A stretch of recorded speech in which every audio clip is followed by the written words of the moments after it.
Welcome, and thank you for joining EdPlace live lessons from your homes. I'm Miss George, and you've joined us for a Year 7 English lesson today.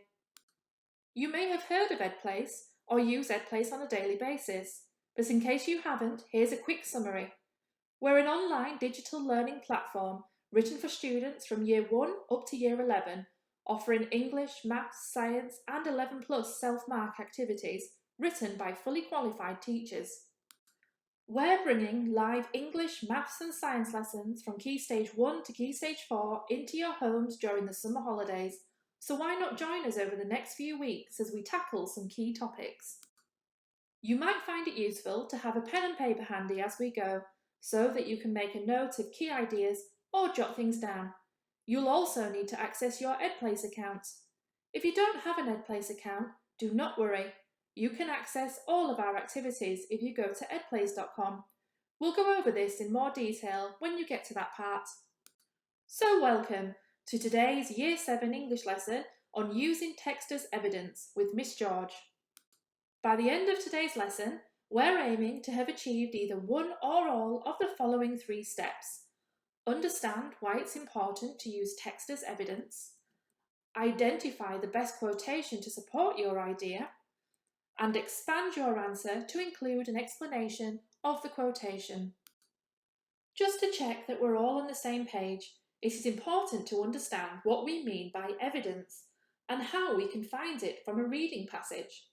Let's have a think about what the word evidence actually means. If there was a bank robbery, what kinds of evidence might you find? Did you come up with ideas like fingerprints, witness descriptions, and camera evidence? Great! This type of evidence has to be gathered in order to identify the robbers and most importantly to prove a case that the robbery actually took place. Finding text evidence then is just like being a detective, a reading detective. Our job is to carefully go back into the text and find the proof we need to prove our case. Before we get started, let's quickly run over the vocabulary we are going to use. Do you remember the simple mnemonic we use when answering a question that uses text as evidence? We have the point, which creates our simple answer to the question. In the past, you may have even considered your answer finished here. But today, we are going to add evidence. This means finding a quote from the text to back up what we are saying, like the detective we discussed in the last slide. We can even use this evidence to provide an explanation of how this evidence backs up the point. Together, these 3 steps create what we call a PEE chain. Before we begin to find text to use as evidence, let's remind ourselves why it's important to do this. Let's read this short extract from the story Holes by Sachar and the question that follows. There is no lake at Camp Green Lake. There once was a very large lake here, the largest lake in Texas. That was over 100 years ago. Now it is just a dry, flat wasteland. Here's the question. Is Camp Green Lake an inviting place? Here we could give a simple answer, yes or no, but we want to provide a more clear and detailed answer. We also want to prove that our answer is correct, so we are going to look for evidence from the text. I can see from the very first sentence that Camp Green Lake is not an inviting place, so this is my evidence. There is no lake at Camp Green Lake. Excellent! Now we've recapped that, let's move on. So, this time we are going to have a go at expanding our answer by providing an explanation of our evidence. This is just explaining what the quotation means and why it proves that your answer is correct. You're being a detective again. Let's have a look at that answer from the last slide again. We answered the question by saying that the opening sentence suggests that the setting is not an inviting place. We then found some evidence from the text to support our answer. We proved that it was true. We added a quotation into the following sentence. The writer says that there is no lake at Camp Green Lake. This was our quotation, our evidence.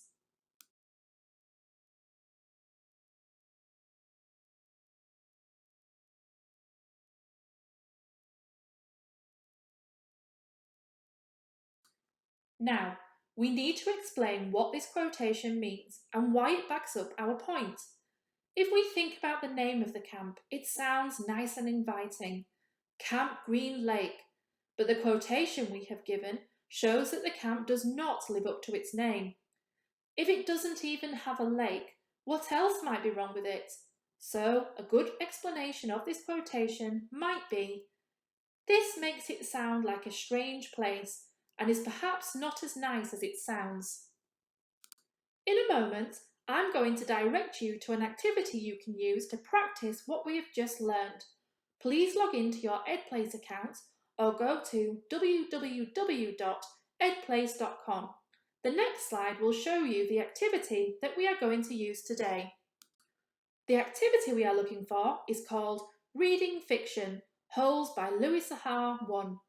Whether you have an EdPlace account or not, you follow a very similar path to find it.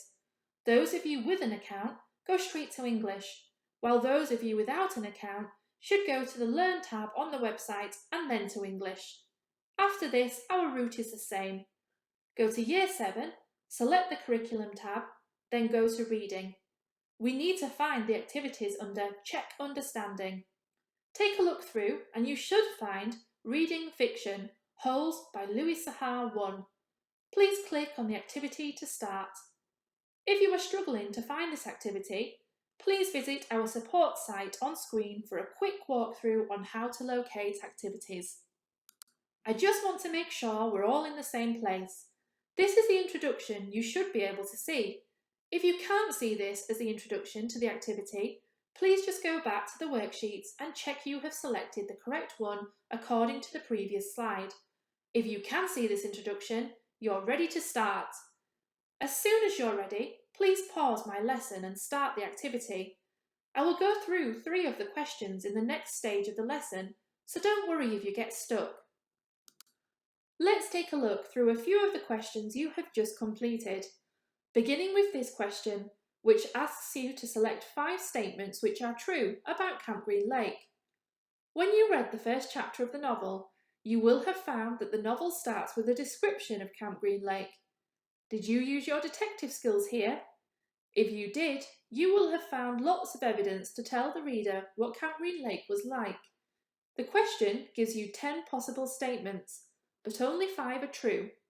By reading the text and looking at the evidence, did you find proof to support the following 5 statements? There is no lake. There is no town anywhere near. The camp is in a desert-like place. Camp Green Lake is very hot. And finally, the boys are sent to the camp as a punishment. Great job, we've solved it. This question was a little different as we had to scan the text to find the answer to the following question. What is the most dangerous creature at Camp Green Lake? Again, we are looking for a specific quotation or a specific piece of evidence which will match up with one of the answers from the list. Did you focus on this extract from chapter 1? Here the author writes, "But you don't want to be bitten by a yellow-spotted lizard. That's the worst thing that can happen to you. You will die a slow and painful death." Did you spot the correct answer there? This question could have been a little tricky because black scorpions and rattlesnakes are also mentioned, but the evidence is really clear that it's the yellow-spotted lizards that you definitely want to be keeping away from. This is a great question as we get to find out about the story's main character, Stanley. Not much information is given about him in the first 2 chapters, so you had to really use your detective skills to zoom in on the evidence. The question gives you 4 statements about Stanley, but only 2 are true. Did you find the evidence hiding right at the end of chapter 2? The author doesn't go into much detail here, so it could be easy to miss, but the last 2 sentences of the chapter say, Stanley was from a poor family. He had never been to camp before. Well spotted and good attention to detail. Let's recap what we set out to do today. How did you get on? Do you now understand why it's important to use text as evidence? Have you been able to identify the best quotation to support your idea? And have you had the opportunity to expand your idea to include an explanation of the quotation? If you have met one or all of these, excellent work! You've achieved our objectives for today. We know that some of you will feel you need a little more practice to master these skills, while others of you are ready for your next challenge. To help you know which activity to select next, here are some suggestions. The activity we just tried is listed as Activity 3. If it felt a little tricky for you, why not try Activity 1 or 2 to gain confidence in the skills you need? Then give it another go to see if you're more ready to tackle it this time. If you feel ready for the next step up, try Activity 4 or 5 for a challenge to build on what you've already done. It doesn't matter which activity you choose, just go for the one which feels the best for you. Good luck! As we finish up for today, here are some other places you can find us or access us for support. For more tips and ideas, why not check out www.edplace.com or follow us on Twitter at edplace_UK or join our Facebook group, EdPlace Home Learning Community. We look forward to working with you again soon and keep practicing in the meantime.